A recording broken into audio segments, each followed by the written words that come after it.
High Tempo, that is Wonder Man. BBC Radio 1. Featuring Ellie Goulding, of course.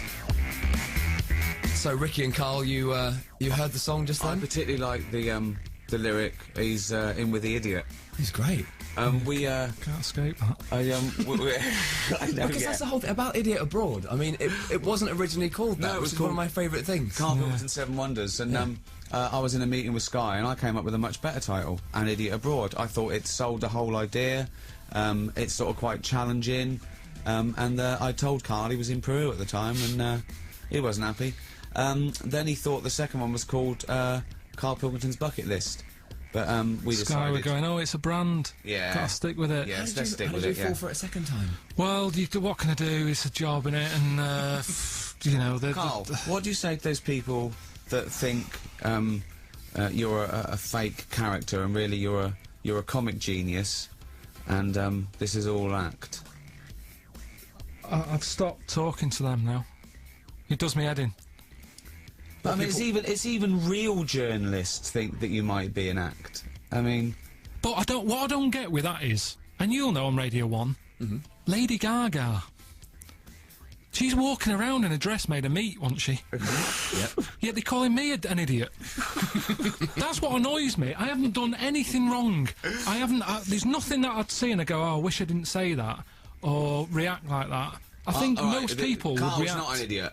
I'm not an idiot. I didn't do well at school. No, it's more to do with the fact that he's got that you know, what you call Little Englander syndrome, where, you know, he packs sliced white bread and tea bags when he goes abroad. So that was the sort of gag. Also that he, you know, he sort of made his mind up about the world when he was about 14 or 15. So I was, you know, we were trying to get that out of him. But Karl's not an idiot. Karl's one of the smartest, sharpest people I know, genuinely. And he's got things worth a lot more than just bland facts and knowledge. Karl, I've been listening to, well, you three, you know, when you got Steve and you were doing the show years and years ago when we first started, I was listening to it and I was hooked on it and have been, you know, through the podcast and everything, but actually some of the stuff you used to say was quite profound in a weird way. Because he's got no filter, he hasn't got a pretentious bone in his body, and he says exactly what he thinks, and that's what's fascinating. And he changes his mind, and I think he's really self-educated. I think he's educated himself, you know. I mean, Shakespeare made up words, and Karl's made up a few, haven't you? Yeah, I mean, he did. That's all he did, isn't it? You made up, didn't you? Foodage. Grippage. Mainly putting A-G-E on the end of stuff. But yeah. Making up words is easy. It's remembering other people's words, isn't it? That's hard. Yeah.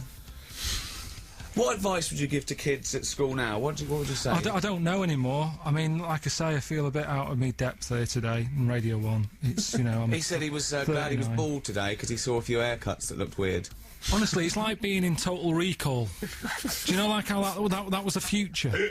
And suddenly, it's like, I swear, Radio 1, you come in, you go downstairs, and it's like you enter a different world in here. You go into the basement, and there's all these people coming out of the dark alleys and stuff, mad haircuts, jeans round their ankles. Don't bother putting pants on. If you're not going to pull them up, don't wear them, because they're not doing the job.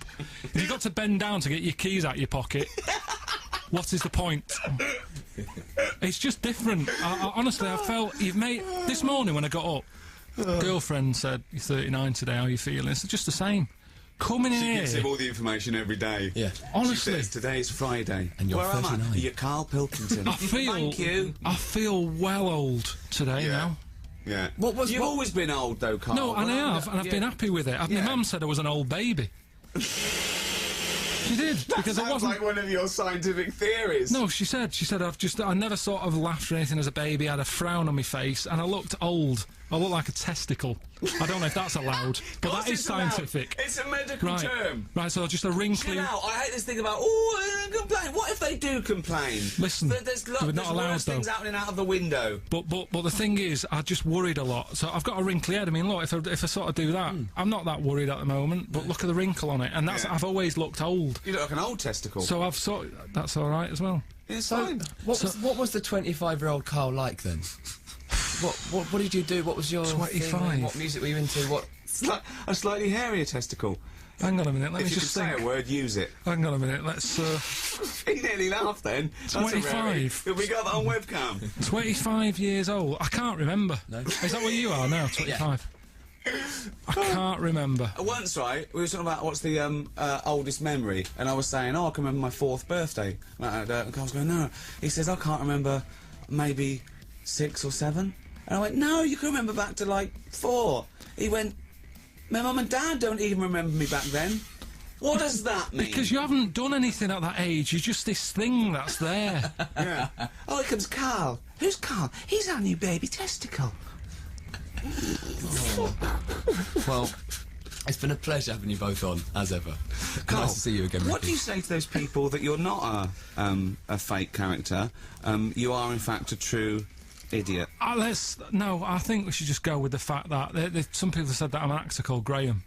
So it might be easy just to go with that. Yeah. Just, if you just say thanks for coming in, Graham, Yeah. and call it a day, because I'm sick of having the argument. It does me head in. Well, Graham's new show's on Sky One tonight at 9. 9 o'clock.